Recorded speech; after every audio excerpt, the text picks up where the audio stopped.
Hello and welcome back student study group में आप सभी का एक बार फिर से स्वागत है। मैं प्रकाश केसरवानी आप लोग को पढ़ा रहा हूं यूपीएसआई के प्रीवियस ईयर क्वेश्चन पेपर जो कि हमारे जीएस पोर्शन के हैं, जिसमें मूल विधि, संविधान और समान ज्ञान के जो भी क्वेश्चन अभी तक पूछे जा चुके हैं हम उनके बारे में डिस्कस कर रहे थे।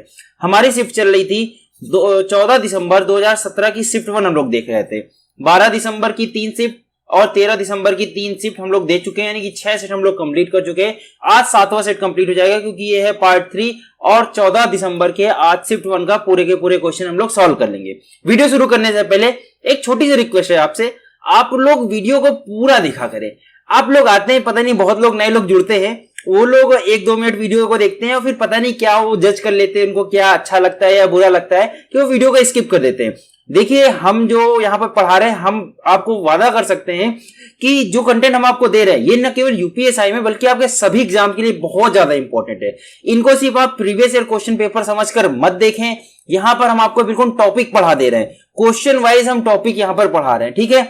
और जैसा कि हमने आपसे कमिटमेंट किया है, यूपीएसआई की सारी तैयारी हम यहां पर करवाएंगे अपने चैनल पर जब तक यूपीएसआई नहीं हो जाता। हालांकि अक्टूबर में होना लगभग तय है और लगभग ज्यादा से ज्यादा आपके पास 50 दिन का समय बचा है, तो हम सारे सब्जेक्ट और हम मैथ और रीजनिंग के टीचर भी बहुत जल्दी ला रहे हैं आपके लिए। लेकिन बस आपको क्या करना है, जुड़े रहना है, आपको विश्वास, थोड़ा सा विश्वास रखना है और पढ़ना है मन से, ठीक है। आप एक मिनट में स्किप मत किया करें, ये छोटी सी रिक्वेस्ट है आपसे। और अगर आप नए हैं और वीडियो पसंद आया करे तो चैनल को सब्सक्राइब कर लिया करें और वीडियो को लाइक कर दिया करें, ठीक। चलिए इसी पॉजिटिव नोट के साथ हमारा आज की क्लास शुरू करते हैं।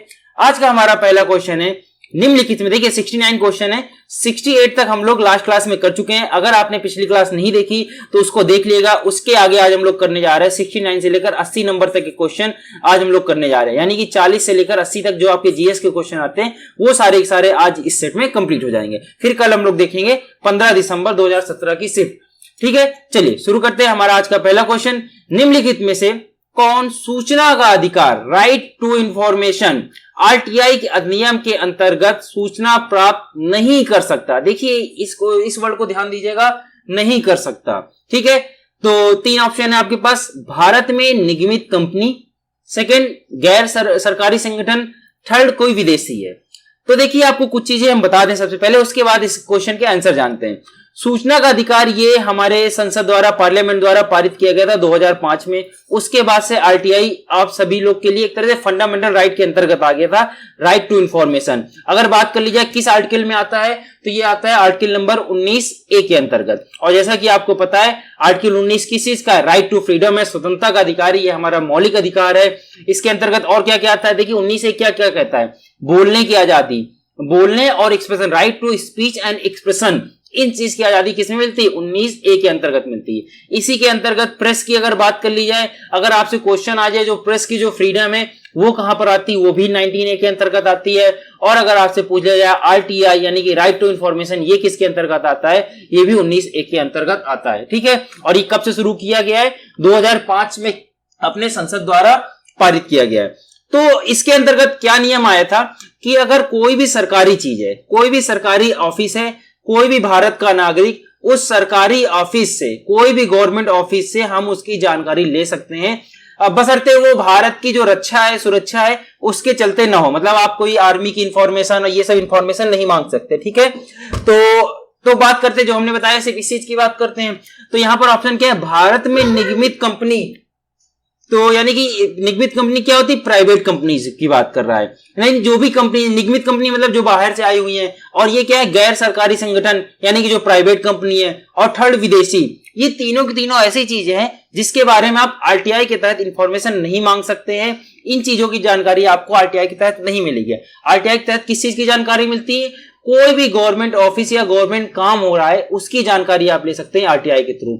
निगमित कंपनियां यानी कि जो बाहर की कंपनियां भारत में वर्क कर रही हैं, या भारत की गैर सरकारी कंपनियां हैं, या कोई भी विदेशी चीज की जानकारी जो भारत में उसकी आप चाहते हैं, तो ये तीनों चीज की इंफॉर्मेशन आपको आरटीआई के तहत नहीं मिलेगी। तो इस हिसाब से ऑप्शन नंबर बी आपका सही हो जाएगा। ए, बी और सी तीनों के तीनों की जानकारी आपको आरटीआई के तहत नहीं मिलेगी, ठीक है। बाकी ये जो इन्फॉर्मेशन हमने आपको बताई ये सब भी आप ध्यान रखिएगा। आर्टिकल 19A जरूर याद रखिएगा, फंडामेंटल राइट है हमारा, राइट टू इन्फॉर्मेशन। और 2005 संसद द्वारा ये पारित हुआ, 2005 से राइट टू इन्फॉर्मेशन हम लोग के पास है। चलिए अगला क्वेश्चन देखते हैं।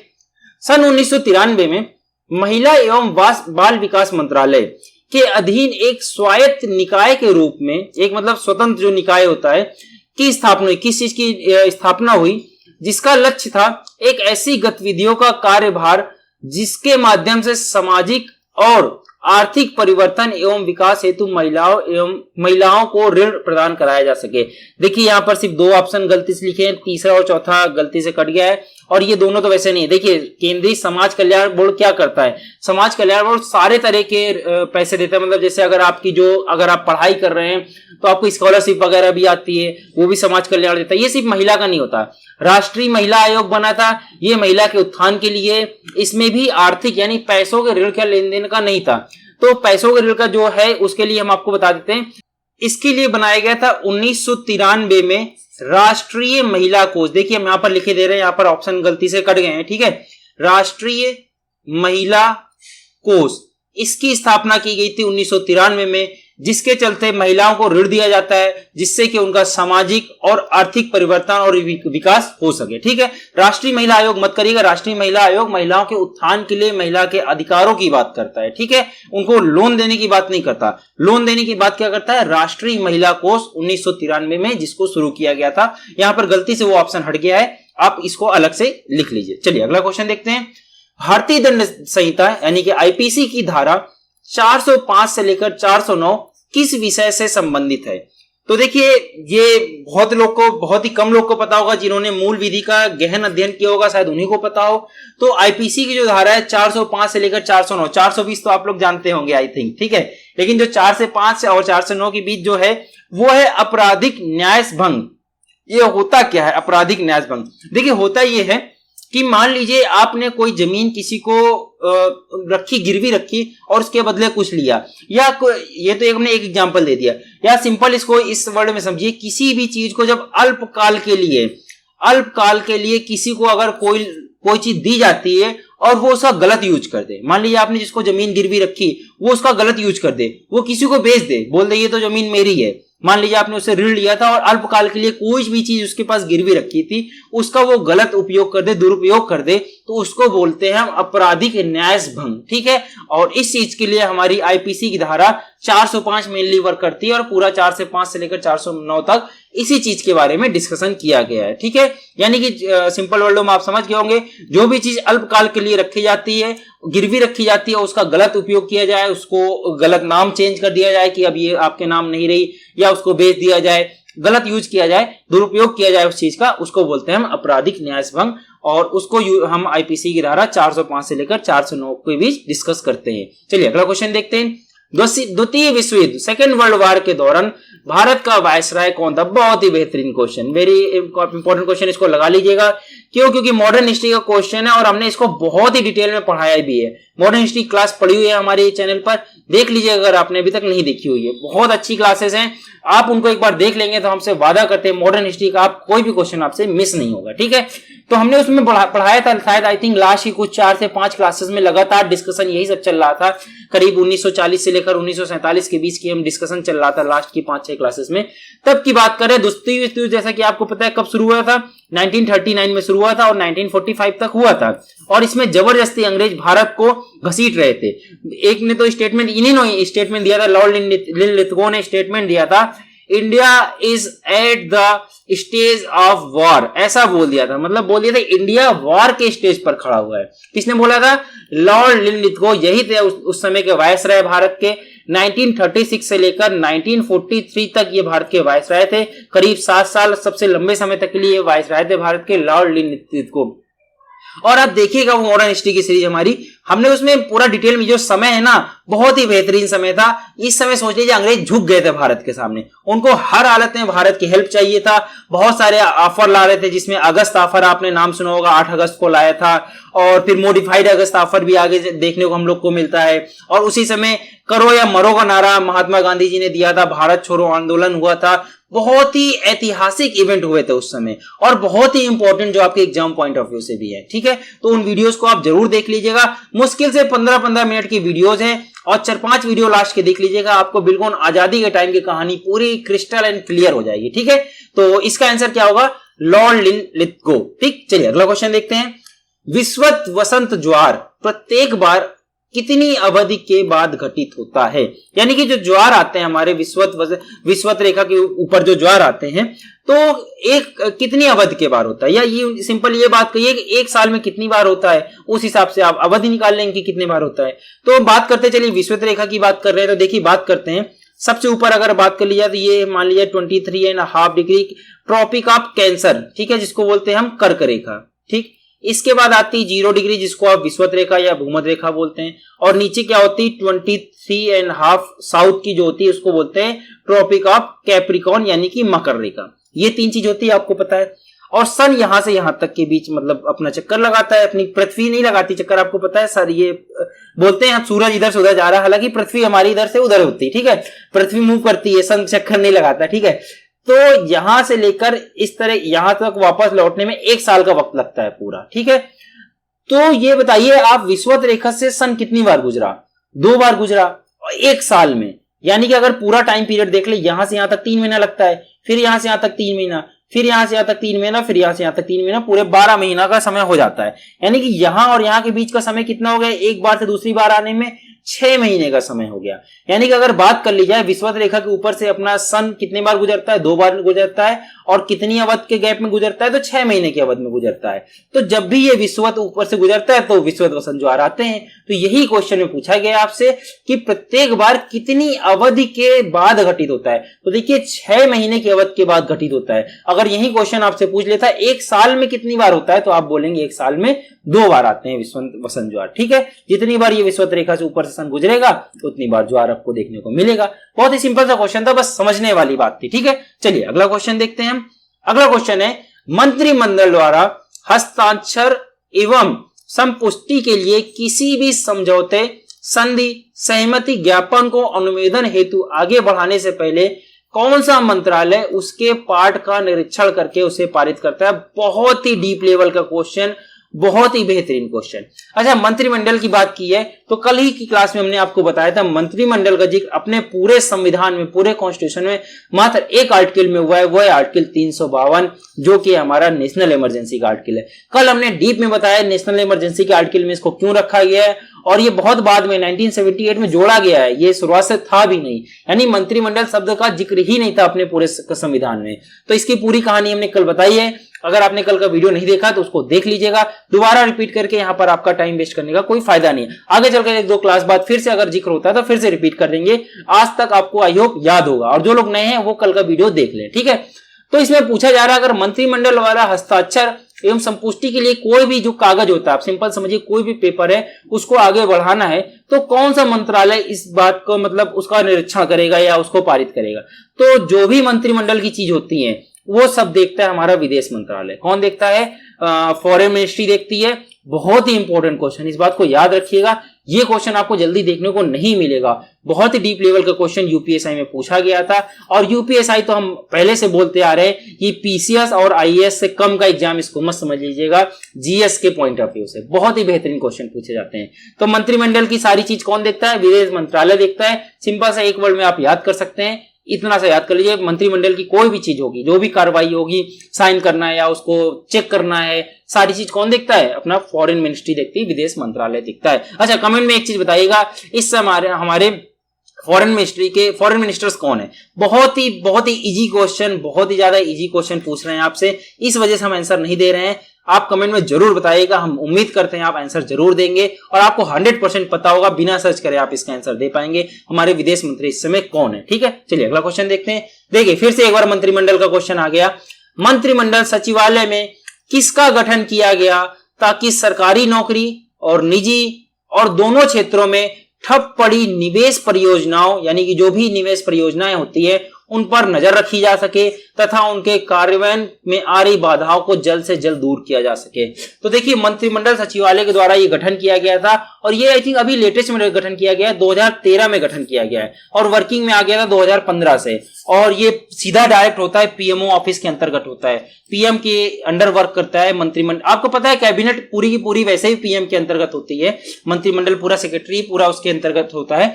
बट ये जो बनाया गया था, खासकर ये जो गठन किया गया था, इसको इसीलिए बनाया गया था जिससे कि जो सरकारी नौकरी हो गया या निजी हो गया, या भी दोनों में जो भी परियोजनाएं उन पर नजर रखी जा सके, उन पर क्या दिक्कतें आ रही हैं, बाधाएं आ रही हैं, उनको जल्द से जल्द दूर किया जा सके, इसके लिए चलाया गया था। हम आपको बता दें प्रोजेक्ट, इसका इंग्लिश में नाम याद कर लीजिए, बहुत ईजी है, प्रोजेक्ट मॉनिटरिंग ग्रुप। इसको क्या बोला गया था? Project monitoring group. ठीक है, स्पेलिंग मत पढ़िएगा ज्यादा, इसको शॉर्ट में बोलते हैं पीएमजी, प्रोजेक्ट मॉनिटरिंग ग्रुप। जैसा कि नाम से ही पता चला है, मॉनिटर करेगा प्रोजेक्ट को और उसका एक ग्रुप बनाया गया है। तो अब इसकी हिंदी क्या होती है? इसकी हिंदी होती है प्रोजेक्ट से परियोजना, मॉनिटरिंग से अनुवीक्षण और ग्रुप से दल। प्रोजेक्ट मॉनिटरिंग ग्रुप बनाया गया था जो कि पीएम के अंतर्गत डायरेक्ट वर्क करता है। 2013 में बनाया गया था और 2015 से ये पूरा वर्किंग में आ चुका है, मंत्रिमंडल द्वारा बनाया गया था, जिससे कि इन चीजों पर नजर रखी जा सके। बहुत ही अच्छा क्वेश्चन अगेन। ठीक, चलिए अगला क्वेश्चन देखते हैं।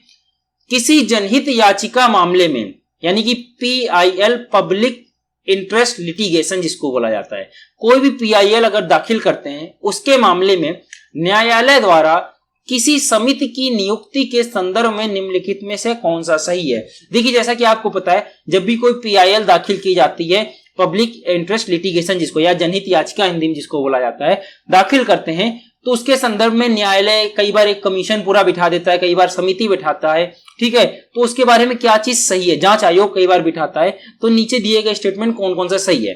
तो ऑप्शन स्टेटमेंट पहला पढ़ते हैं। न्यायालय मामले के लिए एक समिति अथवा आयुक्त को नियुक्त कर सकता है ताकि वह उस मामले की छानबीन करे और रिपोर्ट जमा करे। बिल्कुल सही है, कोर्ट आदेश दे देता है, या तो एक समिति बना देगा, या एक आयुक्त बना देगा, या जांच आयोग बना देगा जो मामले की छानबीन करेगा और उसकी रिपोर्ट न्यायालय में जमा करेगा। बिल्कुल सही है स्टेटमेंट नंबर 1। स्टेटमेंट दूसरा पढ़ते हैं। समिति अथवा आयुक्त को यह अधिकार भी दिया जा सकता है कि वह शिकायतों का संज्ञान ले और उन्हें जनहित में निपटाए। बिल्कुल, न्यायालय उनको ये पावर भी दे सकती है कि वो शिकायतों का संज्ञान ले ले और उसे जनहित में निपटाए, यानी कि पब्लिक के इंटरेस्ट में उसको निपटाया जाए, उसका पूरा सोल्यूशन दिया जाए, उसको इतनी पावर दे सकती है। ठीक है, तो दोनों के दोनों स्टेटमेंट सही है, यानी कि इसका ऑप्शन नंबर डी सही हो जाएगा। ए और बी दोनों के दोनों सही है। बिल्कुल इजी क्वेश्चन था और थोड़ा सा बस अच्छा क्वेश्चन था, अगर आप कॉमन सेंस से भी करते तो इसको कर ले जाते। चलिए अगला क्वेश्चन देखते हैं।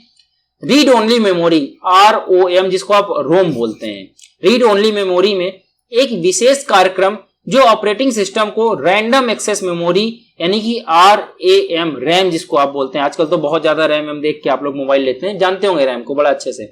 तो रीड ओनली मेमोरी यानी रोम में एक विशेष कार्यक्रम जो कि ऑपरेटिंग सिस्टम रैम में लोड करने के लिए जिम्मेदार होता है, वह निम्न में से कौन है?